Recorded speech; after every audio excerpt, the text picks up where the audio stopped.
Hey, well, hello everybody. Well, look at these Chaya leaves. Tons of them, and this is just one part of my yard. I've got like 8 other bushes of them.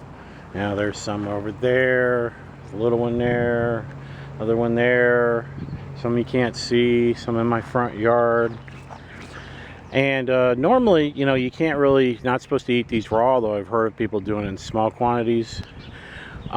Because of the small amount of cyanide in the leaves, which is why you have to boil them for 10 minutes.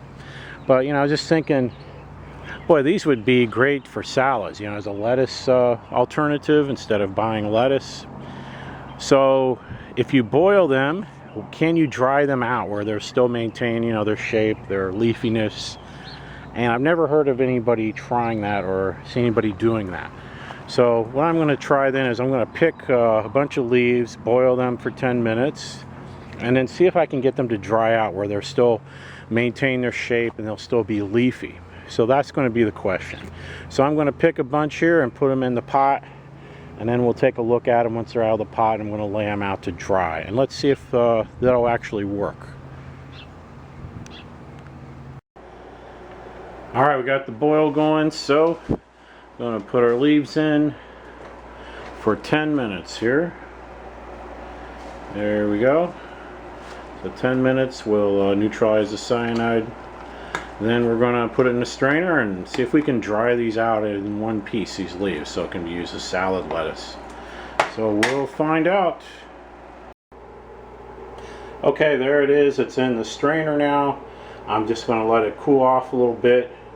And then we're going to put it on some towels, and I'll show you that. And, you know, I'm not sure how long it'll take to dry. That's just something we're going to have to see. Okay, so we got them laid out here on a towel.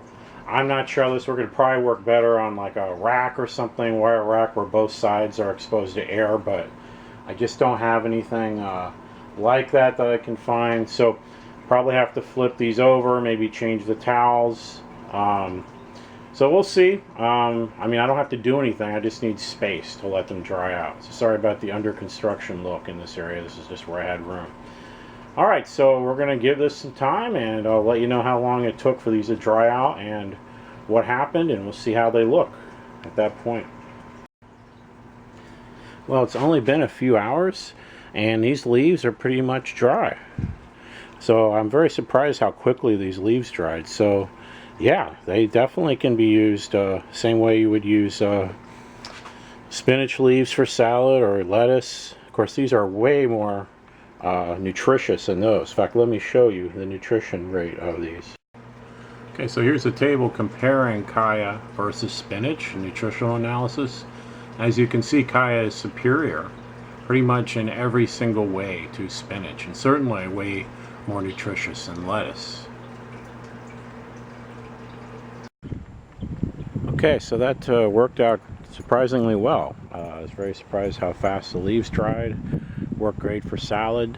I would tear up the leaves into smaller pieces because they are pretty big, a lot of the leaves, if you're going to use it for salad. So worked pretty good. You know, because most of the time when I see Chaya being used or Chaya being used, it's as a kind of a cooked vegetable, you know, where it's still wet, like cooked spinach. But since it's easy to dry, I think it works great as salad and way more nutritious. Now, if you're interested in Chaya, you can click on the link below in the description box. I sell Chaya on eBay, both the leaves and cuttings. So if you're interested at all and want to support the channel, feel free to click and check it out. And usually you can get it within 3 to 5 days from me most of the time. The leaves are usually available from late spring until fall, early fall, and cuttings I generally sell pretty much year round. All right, so if you have any questions, be sure and let me know. See you later.